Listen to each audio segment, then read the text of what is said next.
Assalamu alaikum everyone, welcome back to our channel Umul Khair Kitchens with Arwa. আশা করছি আপনারা সবাই ভালো আছেন। আলহামদুলিল্লাহ আমরাও ভালো আছি। আজকে আপনাদের মাঝখানে নিয়ে চলে আসলাম একটি আমের আচারের রেসিপি নিয়ে।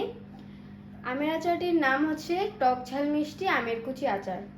মজাদার আমের আচারটি সম্পূর্ণ তেল ছাড়া তৈরি হবে, রোদে দেওয়ার কোনো ঝামেলাও নেই এবং এটি খেতেও দারুণ।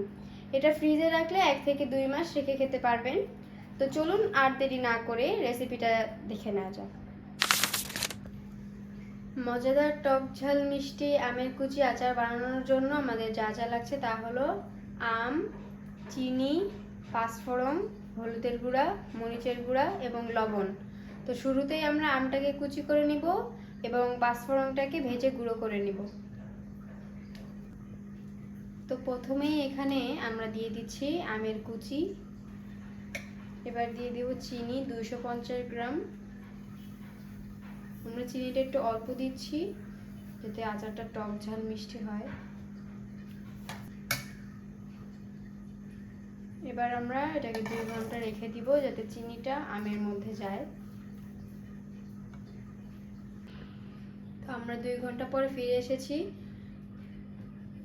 আমাদের আমের চিনিটা গলে গিয়েছে এবং আমের মধ্যে গিয়েছে সেটা।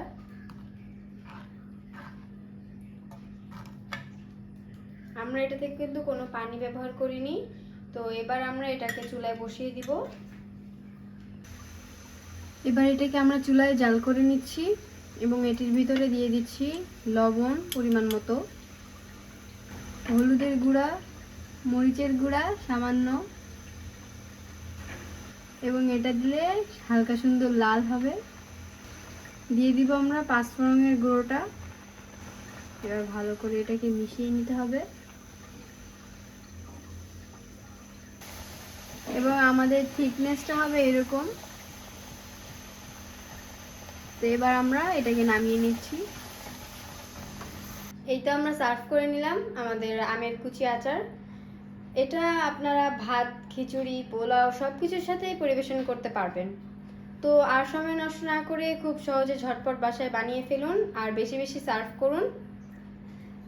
আর আমাদেরকে কমেন্ট বক্সে জানাবেন যে কেমন লাগলো আপনাদের কাছে। যদি ভালো লেগে থাকে তাহলে ভিডিওতে লাইক, কমেন্ট, শেয়ার করতে কিন্তু ভুলবেন না এবং আমাদের চ্যানেলটিকে সাবস্ক্রাইব করে পাশে থাকা বেল বাটনটি ক্লিক করে দিন। আমাদের একটি ফেসবুক পেজ আছে, ফেসবুক পেজটিতে লাইক এবং ফলো দিয়ে আমাদের পাশেই থাকবেন এবং ফেসবুক পেজের লিঙ্কটা আমাদের নিচে ডেসক্রিপশন বক্সে দেওয়া থাকবে। দেখা হবে অন্য কোনো ভিডিওতে। সে পর্যন্ত আপনারা ভালো থাকবেন, সুস্থ থাকবেন, আমাদের সাথেই থাকবেন। আল্লাহ হাফেজ।